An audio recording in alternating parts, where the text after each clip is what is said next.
Hey, what's up, my Dragon Legion? Hi, y'all been. So, there, Dragoons. Today, I know not too long ago, I've already done a deck profile on my Eradicator deck not too long ago, but I have done some little bit changes every here and there, and some little bit things I want to try out with this deck in particular. Some crazy ideas I want to do every now and then.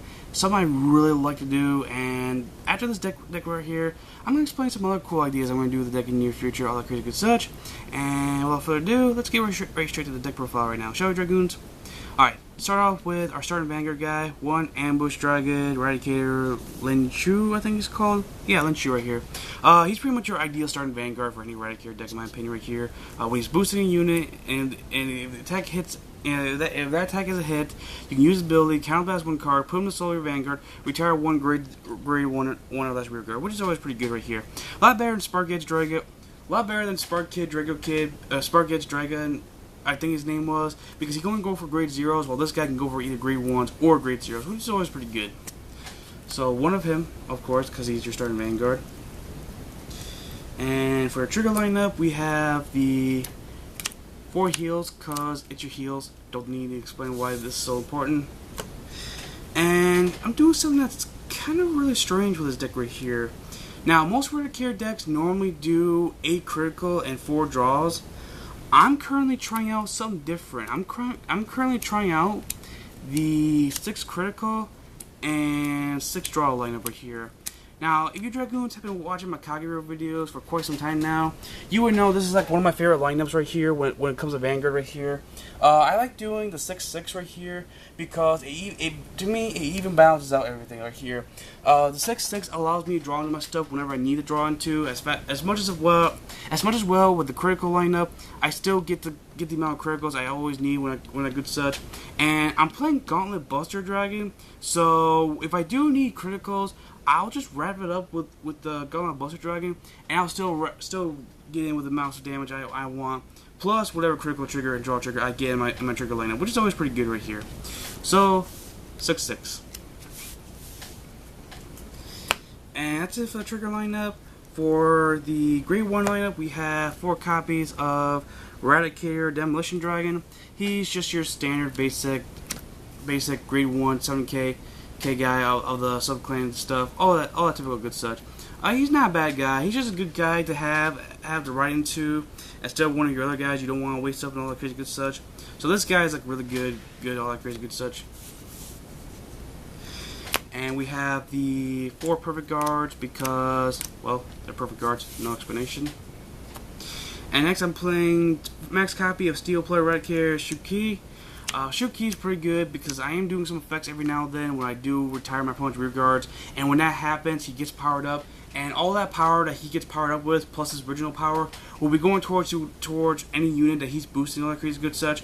But even during early game, if I can power up some stuff really easily, retire some stuff really easily, this guy does become a really decent, powerful grade 1 guy, which actually allows me to get in some stuff really good. But mostly he's there to boost up that one rear guard I want to boost up whenever I want to swing with a big grade 2 guy, all that crazy good such. So yeah, 4 of those guys, and then 2 copies for the grade 1 lineups to finish off. I took a Rising Phoenix for 2 copies of Eradicator Fire Kakashi.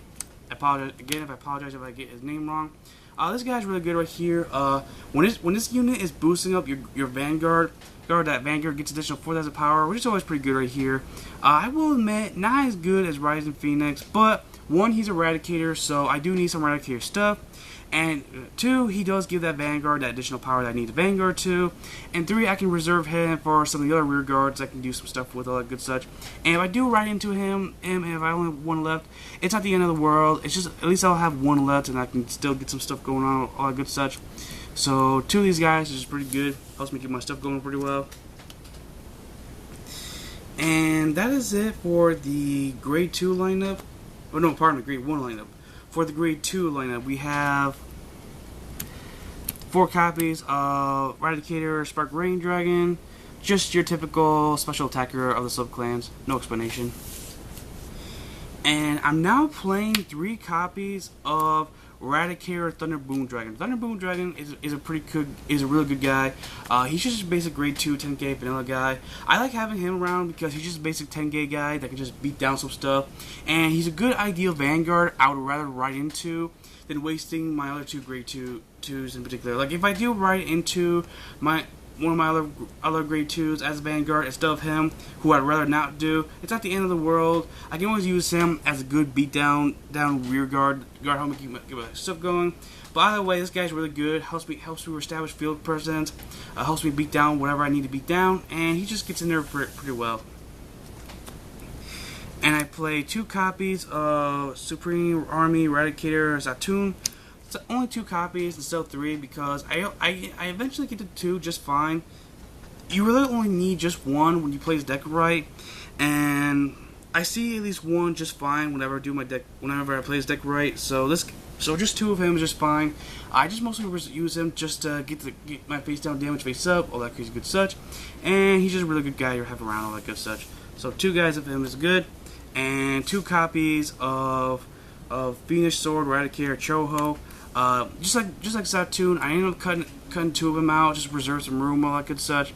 Choho is just fine. I just need to retire this 1, and I can with his effect, and I can just get my stuff going really well. And when I play this deck right, I can just get in some massive, huge damage right out of the back. So 2 Chohos is fine. And that's it for the grade 2 lineup. For the grade 3 lineup, we play 2 Vowing Sword Dragons. He's your break ride guy of the deck. Like if you don't perform your break ride, if you don't ever do your break ride, it's not the end of the world. But when you do your break ride, it's really good, and it does do a lot of tremendous things for this deck right here. For those who do not know, he has Little Break 4 for when when a Narukami rides his unit. That unit gains plus 10,000 power, and you can retire 1 unit of your opponent's right row. Now this guy definitely combos off with Gauntlet Buster Dragon very well, because if you ride Gauntlet Buster Dragon on top of Vowing Sword Dragon, Gauntlet Buster Dragon right off the back will be a 24 beater with 2 crits, plus more if you give him more, if you use Gauntlet Buster's ability more, and all that crazy good stuff. So this guy allows your Gauntlet Buster Dragon to be insanely huge right off the back. Not only your Gauntlet Buster Dragon, but your Dragonic Descendant as well when you're riding your Dragonic Descendant. Because Dragonic Descendant right there will immediately become a 21 beater that will just put a lot of pressure down your opponent right off the back, which is very fantastic. So two Vowing Sword Dragons, which is always pretty good. And then 3 Gauntlet Buster Dragons. Originally I was playing 4, but I had to cut out the 4th one out so I can make room for the Vowing Sword Dragon. Gauntlet Buster Dragon is like a really amazing card. Limit Break 4 during your turn. Whenever your opponent's rear guard has been retired by one of your effects, he gets 1 critical and 3,000 power till end of turn. And also he has the ability of Counterblast 2 Eradicators in your damage. When you do, your opponent chooses one of his or her rear guard to be retired by his or her choice. So right out the back, when you ride on top of Vowing Sword Dragon and then use his ability twice, you kill 3 rear guards right out of nowhere, and he becomes, if my math is correct, I believe he becomes a 3,000 beater with 4 critical right out of nowhere, which is really good. Plus it gets even more stronger depending on what you get on your drive check and depending on who's boosting, which makes Eradicator fire pretty well with this deck right here. And last but not least, to finish off the entire deck profile, is 3 copies of Eradicator Dragonic Descendant. Just like Gauntlet Buster Dragon, I had to cut out the 3rd Descendant just to make room for the 2nd Vowing Sword Dragon, all that crazy good such. This guy is like really good right here. Limit Break 4, if his attack is not a hit, counterblast 1 card and then pitch 3 Eradicators from your hand to the drop zone. When you do, stand his unit back up and get 1 critical. During your main phase, you can counterblast 2 Eradicators. When you do, this card gets plus 5,000 power till end of turn. Now this guy becomes really good right here. The second your opponent sees this guy right here, most likely your opponent is going to let his first attack go through, because they don't want to deal with that possibility of going through a second attack where you could possibly win right there out of nowhere. And then when that happens, your opponent will have to YOLO on the drive check and hope that you don't get a critical trigger. Because if you get a critical trigger when they're letting the first attack go through, so they don't have to go through the second attack, they're going to be putting them in a difficult situation where they're gonna regret doing that, like etc. So, which is pretty good. So 3 Dragon Descendants. And okay, they're Dragoons. That right there was my Eradicator deck profile. It has gone through quite a bit of changes since the last time I've done this deck right here. For some future goals, I do plan on doing this deck right here. Not too long ago, I managed to pick up 3 copies of Eradicator Vowing Saber Dragon Reverse. So when I pick up 3 copies of that one Eradicator Dragon dude that gains like 5,000 power whenever Ruger's retired, whatever, crazy good such whatever. Whenever I pick up 3 copies of that dragon, whatever, I definitely do plan on making a Eradicator Vowing Saber Reverse deck, and I believe it's going to look fantastic once the deck is completed. This deck is when I get this deck going, it's going to make some huge changes. It's going to go through some huge changes, and it's going to put your opponent to a huge perspective back to the corner where your opponent is not going to be able to fight back that well. So yeah, that right there, Dragoons, was my Eradicator deck profile. Let me know what you Dragoons think about the deck in the comment section down below, and I'll see you Dragoons around. Hope you Dragoons enjoyed this video.